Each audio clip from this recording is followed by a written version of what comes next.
Hello, darlings. You've all heard of Marilyn Monroe. Some of you know Bridget Bardot. Well, now it's time for the Cognac Show. Limousines drinking the finest champagne, wearing furs, dazzling diamond jewelry. A girl can't complain. I live the upscale life, dining in the finest restaurants, eating the best caviar for free. And no matter how much I enjoy myself, they can't charge.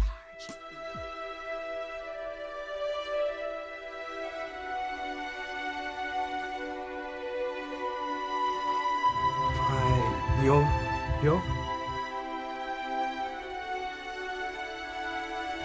What did he want? Your job. They come here to this country and they don't even bother to learn English. That's why they can't get jobs. We're gonna wonder what country we're in if we don't do something about it.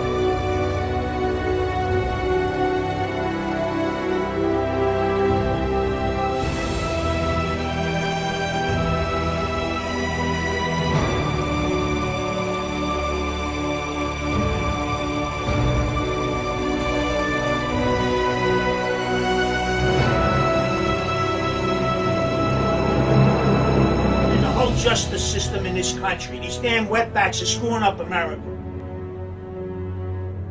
Hello, darlings. Welcome back to Cognac's Corner. I'm Cognac Wellerlane, and we are here with Helen Proimos at the World Bar in the Trump Towers. Helen, darling, what a pleasure to see you. It's so wonderful to see you, Cognac. You look beautiful. Oh, yes, everyone loves me in the purple, darling. Purple. Thank you so much. Now, I understand there's a whole bunch of stuff going on right now with you about this fascinating film that you just completed. You and your son, your very famous son, who starred in The Sopranos. Tell my audience. Yes, he's Brandon Hannan, who played Vito Jr. on The Sopranos. He was a contender for the Screen Actors Guild Award and the Primetime Emmy.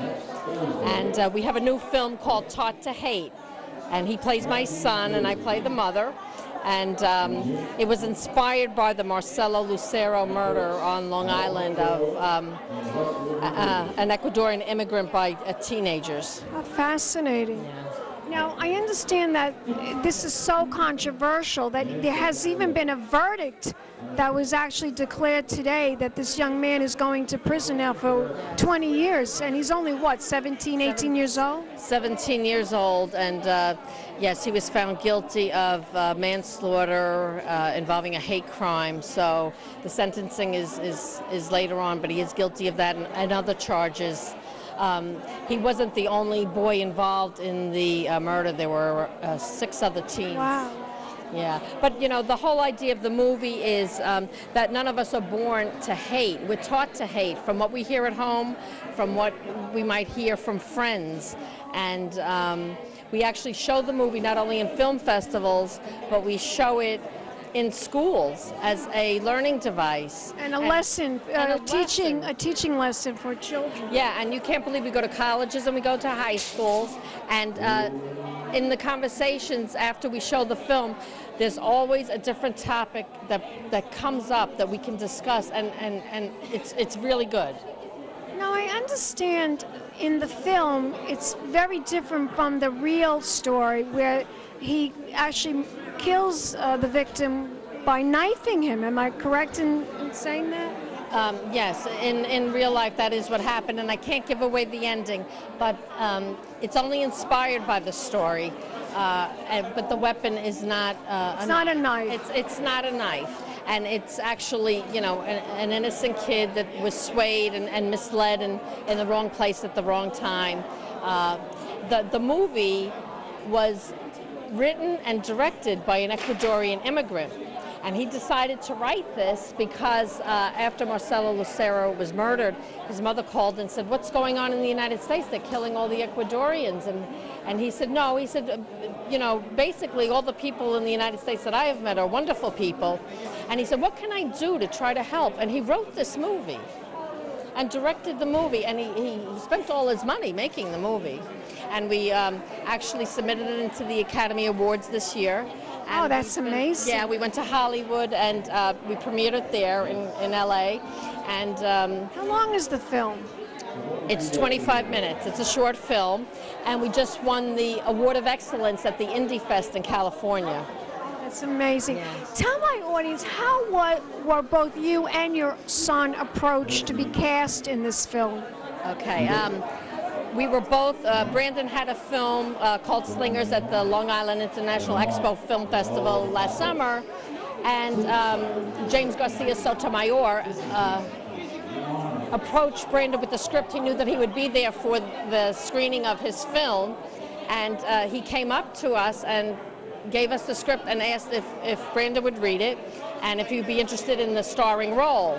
So we didn't read it immediately because we were involved with the festival, but we did read it, and it was so well written, and I showed it to Brandon. I read it first because I always read the scripts first, and Brandon read it. He thought it was great, and he couldn't believe that people were killing other people because of their race. That was foreign to him, which was a good thing. But he thought that not only was it a good role for him, but that he could do a good thing by being this character. You know, and that's how it started. And then I came on as the mother. As the mother, yes. I trained Brandon. Well, you're his mother. What better person to train him, right? You know, and I have a lot of production experience, so I ended up coming on as a producer as well. And I'll tell you another twist. We wanted to have the movie done in time to screen on the anniversary of Marcelo Lucero's death, the first anniversary. And we got so caught up making the movie and bringing it to California, and we had it in the Long Island International Latino Film Festival, and Marcelo Lucero's brother, Josello, was there. And only then did we realize that we got our wish. It was screened exactly on the first anniversary of his death. So it was almost like an homage to him. Yes, you get chills, right? Yeah, I do get chills just thinking about that. And when his brother saw the film, he loved the film because he thought that it could do a lot of good. Because even now, unbelievably, the family doesn't want a lot of hatred. They want, you know, peace, and they forgive. Can you believe how big these people are? They forgive. It's unbelievable how they could forgive, but I mean, they're religious people. Yes. Yeah, that's why. That's why. Yes. So it's really heartbreaking and heartwarming. I want you to tell my audience if they want to find out more information about this film. Where can they go on the internet? Yes, they can go to www.taughttohate.com, or they can go to Brandon's website because the trailer is on there in the press, and that would be www.brandonhannan, BRANDONHANNAN.com. Thank you, darling. Thank you so much. I want to say one more thing. James Garcia Sotomayor wrote the script along with Rich Caban, so I didn't want to leave him out. Fabulous. We'll be back in a moment, darling. Some more celebrity interviews. Keep watching. Pink Champagne. I said cognac, ooh, ooh. I said cognac, ooh, ooh, ooh. I'm a bubbly blonde, fallacy dressed to impress. One of a kind girl. It's been a Crybaby Productions, darlings.